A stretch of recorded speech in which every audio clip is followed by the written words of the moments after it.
یہ جو ذی الحجہ کا مہینہ ہے، یہ جہاں بیلوں کی اور جانوروں کی اور ان کی قربانی کی یاد ہمیں دلاتا ہے، وہاں ایک بہت بڑی قربانی جو حضرت عثمان رضی اللہ عنہ نے دی، اور 18 ذی الحجہ کے اندر حضرت عثمان رضی اللہ عنہ کی شہادت ہے۔ یہ حضرت عثمان رضی اللہ عنہ کی شہادت 35 ہجری کے اندر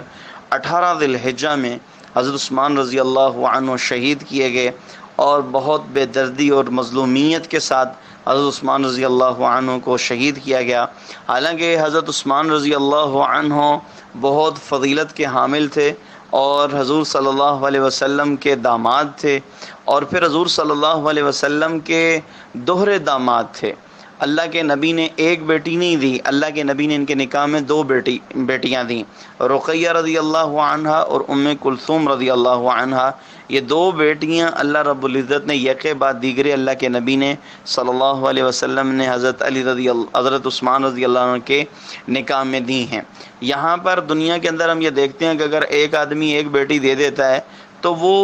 اسی سے اس کا دل بھر جاتا ہے، بہت کم ہوتا ہے کہ اپنی کوئی دوسری بیٹی بھی دے۔ لیکن حضور صلی اللہ علیہ وسلم نے جو اپنی دوسری بیٹی دی حضرت عثمان رضی اللہ عنہ کو، وہ جس محبت اور مقام کا پتہ دیتی ہے وہ ظاہر ہے کہ حضور صلی اللہ علیہ وسلم کی نگاہ میں حضرت عثمان رضی اللہ عنہ کی کتنی عقیدت، کتنی محبت اور ان کا سے کتنا قرب تھا۔ اور روایات میں آتا ہے کہ حضور صلی اللہ علیہ وسلم نے فرمایا، جب حضرت ام کلثوم بھی فوت ہو گئیں تو حضور صلی اللہ علیہ وسلم نے فرمایا لو کانت لی 100 بنات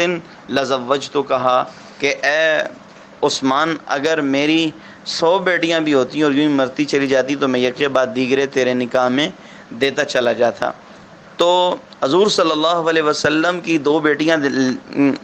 دینے کی وجہ سے حضرت عثمان رضی اللہ عنہ کو جو لقب ملا وہ ذو النورین کا ملا۔ ذو النورین کا لقب اسی لیے ملا، حضرت عثمان رضی اللہ عنہ اپنی ظاہری وجاہت کے اعتبار سے بھی خوبصورت تھے، خاندانی اعتبار سے بھی اعلیٰ اور اشرف تھے۔ حضرت عثمان رضی اللہ عنہ کا رنگ جو تھا وہ سرخی مائل تھا، درمیانہ قد تھا، گریبان کھلا ہوا رہتا تھا، گھنی داڑھی تھی جو سینے پہ پھیلی ہوئی تھی، اور چہرے پہ چیچک کے کچھ داغ بنے ہوئے تھے، اور چہرے پہ سرخی رہتی تھی، خوبصورتی تھی، اور اللہ رب العزت نے مال و دولت بھی بہت دیا تھا۔ اور حضور صلی اللہ علیہ وسلم یہ قرشی ہیں، حضور صلی اللہ علیہ وسلم کے ساتھ ان کا نسب جا کر 4 یا 5ویں پشت میں ملتا ہے، عبد مناف پر۔ حضرت عثمان رضی اللہ عنہ کے والد کا نام عفان ہے، عفان کے والد کا نام عاص ہے، عاص کے والد کا نام امیہ ہے، امیہ کے والد کا نام عبد الشمس ہے، عبد الشمس کے والد کا نام عبد مناف ہے۔ عبد مناف کے دوسرے بیٹے ہیں ہاشم، اور ہاشم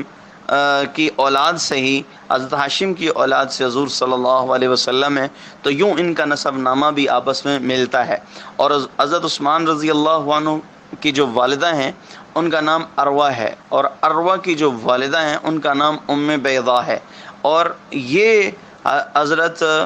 عبد المطلب کی بیٹی ہیں، یعنی حضور صلی اللہ علیہ وسلم کی یہ پھوپھی کہلاتی ہیں۔ تو یوں حضرت عثمان رضی اللہ عنہ کے ساتھ دوہرا رشتہ بنتا ہے حضور صلی اللہ علیہ وسلم کا۔ حضور صلی اللہ علیہ وسلم کی پھوپھی ان کی نانی لگتی ہیں، اور پیچھے جو نسب ہے وہ جا کر حضور صلی اللہ علیہ وسلم سے ملتا ہے۔ نسب کے اعتبار سے بھی اعلیٰ تھے، اموی تھے، اور مال و دولت بھی اللہ نے خوب دیا تھا، اور پیسہ جائیداد بھی خوب تھا۔ ان کے والد عاص جو تھے وہ عفان، وہ بہت زیادہ مالدار آدمی تھے، اور وہ بہت کچھ چھوڑ کر مرے تھے۔ تو یوں حضور صلی اللہ علیہ وسلم سے قربت کی وجہ سے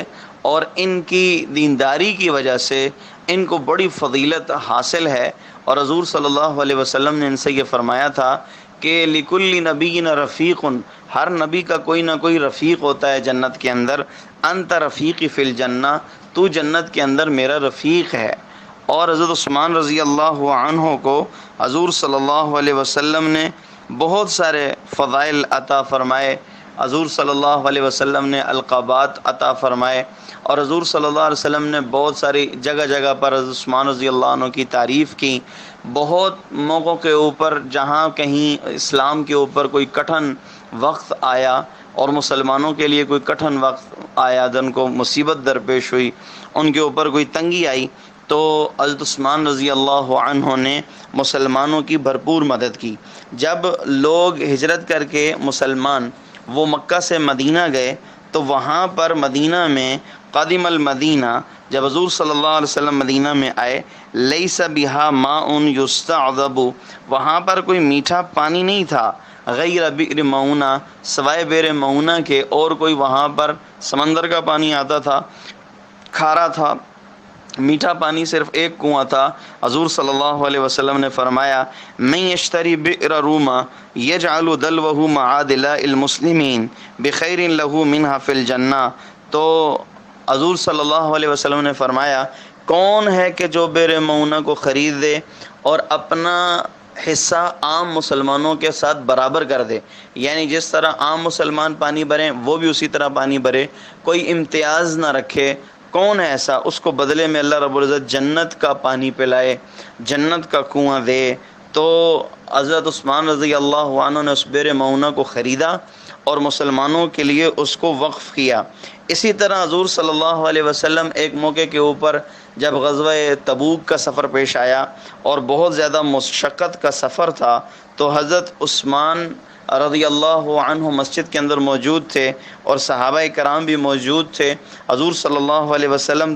ترغیب دے رہے تھے اور حضور صلی اللہ علیہ وسلم کہہ رہے تھے کہ کون ہے کہ جو مسلمانوں کی اس کٹھن حالت میں مدد کرے، تو حضرت عثمان رضی اللہ عنہ حضور صلی اللہ علیہ وسلم کی ترغیب پر کھڑے ہوئے اور حضرت عثمان رضی اللہ عنہ نے فرمایا یا رسول اللہ میرے اوپر 100 اونٹ ہیں، مع احلاسہا و اقتابہا، ان کے ساز و سامان کے ساتھ، یعنی جتنا بھی ان کے اوپر سامان ہے، چاہے وہ مجاہد کا ہی سامان ہو، جو اس کے اوپر مجاہد بیٹھے گا اس کا بھی جتنا خرچہ ہے وہ سارے کا سارا 100 اونٹ میں دیتا ہوں اللہ کے راستے میں۔ حضور صلی اللہ علیہ وسلم نے پھر ترغیب دی، پھر حضرت عثمان رضی اللہ عنہ کھڑے ہو گئے اور حضرت عثمان رضی اللہ عنہ نے کہا یا رسول اللہ میرے اوپر 200 اونٹ ہیں، میں 200 اونٹ اللہ کے راستے میں دیتا ہوں، مع احلاسہا و اکتابہا۔ تو حضور صلی اللہ علیہ وسلم نے پھر ترغیب دی، پھر حضرت عثمان رضی اللہ عنہ کھڑے ہو گئے اور عثمان رضی اللہ عنہ نے کہا یا رسول اللہ میرے اوپر 300 اونٹ ہیں، میں 300 اونٹ اللہ کے راستے کے اندر دیتا ہوں۔ اور اس کے ساتھ حضرت عثمان رضی اللہ عنہ نے 1000 دینار بھی دیے حضور صلی اللہ علیہ وسلم کو۔ اور 1000 دینار کی کتنی قیمت ہے کہ اگر 20 دینار ہوں تو وہ 7.5 تولے سونے کے نصاب کو پورا کرتے ہیں، اور یہاں پر 1000 دینار وہ حضرت عثمان رضی اللہ عنہ دے رہے ہیں۔ آپ خود سوچیں کہ کتنے زیادہ وہ مال و دولت ہوگا جو حضرت عثمان رضی اللہ عنہ نے اللہ کے نبی کے ہاتھ پر لا کر رکھا ہوگا، اور حضور صلی اللہ علیہ وسلم اپنی گود میں وہ رکھتے تھے اور اپنی گود میں ان کو ڈالا ہوا تھا اور ان کو دونوں ہاتھوں سے اٹھاتے تھے اور نیچے پھینکتے تھے، اور اللہ کے نبی یہ فرماتے تھے ما ضر عثمان ما عمل بعد اليوم، کہ اگر عثمان آج کے بعد کوئی عمل نہ کریں تو حضرت عثمان کو کسی اور عمل کی آج کے بعد ضرورت ہی نہیں ہے، ان کو کوئی نقصان نہیں ہوگا عمل نہ کرنے کا، کہ ان کا یہی عمل اللہ کے ہاں بہت زیادہ قبول ہے۔ حضرت عثمان رضی اللہ عنہ ہر وقت اس بات کے لیے تیار رہتے تھے کہ کب اللہ کے نبی اشارہ کریں اور میں اللہ کے نبی کے ہاتھ پر اپنا مال